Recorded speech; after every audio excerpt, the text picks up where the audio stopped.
All right, guys, so just got back from that trip to Idaho a few days ago, and we're going to take a look at this crash footage, and we're going to kind of analyze what happened on the DJI Air 2S crash. Now, I'm up here about to do a kind of a test flight on this aircraft,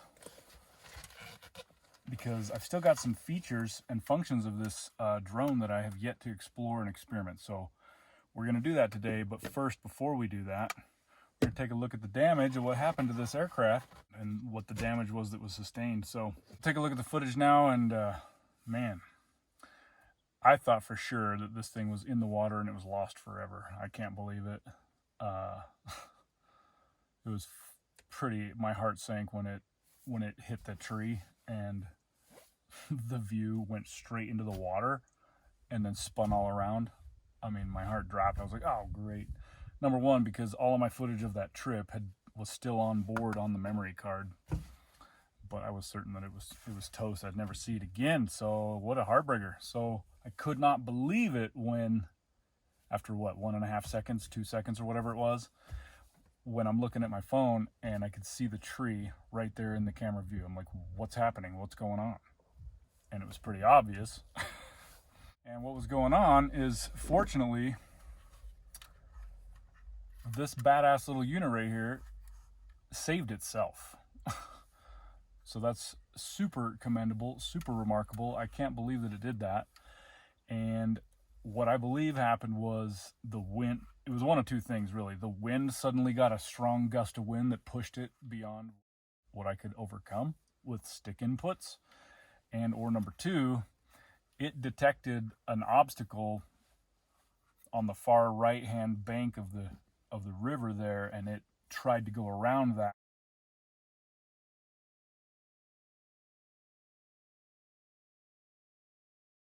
So it had already enough speed that it just drifted to the left right into that tree. But I absolutely couldn't believe it when it was saved, and that was the end of the capturing footage for that trip on the drone anyways. So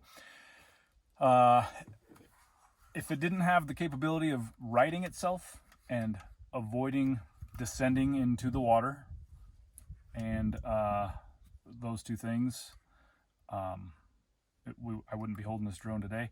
And number two, these propellers, which is what we'll take a look at here in a second, if these things weren't well built to withstand impacts with obstacles, trees and whatnot, if it had lost one of these props or one whole quadrant of this quadcopter, again, no question about it, this thing would have been toast. So I'm quite impressed with this thing's automatic survivability and its durability on these propellers. Now, I'm going to give DJI and the drone itself the benefit of the doubt that it was outside elements that caused it to do that. But some major lessons were learned for sure. First thing is, I need to make some adjustments to the sticks, because the biggest problem is, even when you're trying to capture just regular flying stuff, it's like just the tiniest of inputs, this thing wants to move really fast. So I need to damp that down quite a bit. Hopefully I can figure that out. But yeah, I mean, it was clearly user error. I should not have been down in that part of that canyon, that part of that river, flying in that close of proximity to those trees. I mean, like, it was a dead tree that stuck out like that, but still. So let's take a look at these propellers before I stick a new set on. Fortunately, I have that. It came with the 2 sets, so we're gonna take this thing to the air, to the sky once again today, and hopefully she's up for it. I'm gonna trade out all of these props for a whole new set, but okay, so this is the front right arm, and you can see it was the trailing edge that took some damage on that one, as well as the leading edge of this one. So what I think probably happened was that prop got sudden stoppage by the tree, whatever, and then it ended up coming around and whacking into itself right there, cutting itself apart.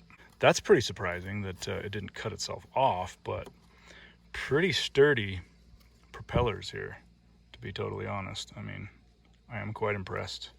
So maybe we can kind of flex test these things and see how much stress they'll take before they snap. But just as a matter of precaution here, I'm going to take all these props off and swap them out for a new set, and then we'll keep whatever's good of these ones kind of as backup spares. But probably just as a matter of superstition, you know, get rid of these ones that were damaged. And then this one right here took a little bit of a nick too.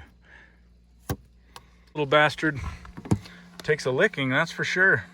You can see on that second part of that video where I had to fly it away from the dead tree across the river, and I almost flew it into the other side of the river into a live tree before I got it sorted out and climbed up to a safe spot and flew it back over the road to land it. But I mean, it did fly itself, or it did fly, and so it seemed to be fully functional. So not a whole lot more we can do with it. We're just gonna go and hope for the best on this. Everything seems to be nice and tight. You can see where it kind of took that dinger right there on the arm as well. But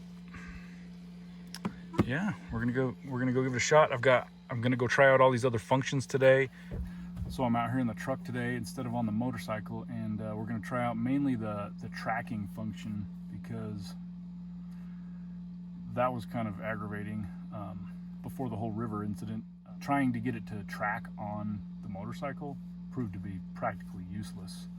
So if you get any sort of distance off away from the object, the motorcycle, it would follow for a little while. It followed for like half a minute at best, and then it just gave up. I'm hoping today we're gonna find out if it can track onto a truck, because it's larger, black, bigger contrast. So that's what we're gonna do. We're gonna launch this thing and cruise up and down this road.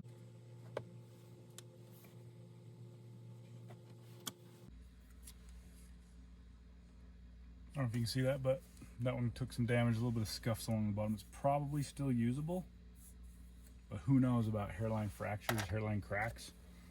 This is the bad one. That thing's completely toast. This one took a teeny bit of damage right here on the tip of that. And this one looks pretty much good as new. Okay, so here's the cracked one. Let's see what else it's got.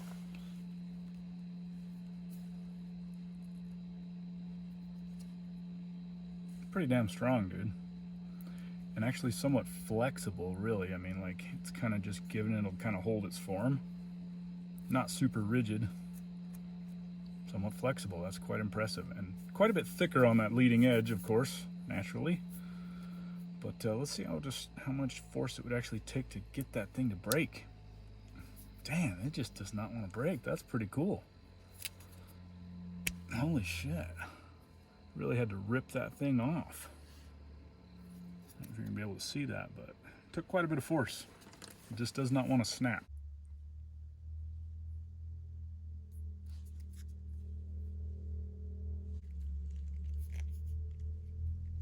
Yeah, these things don't snap, dude. They bend.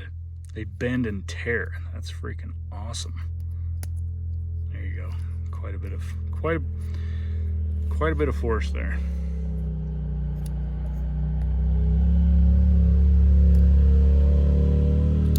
There you have it. Let's go for a flight.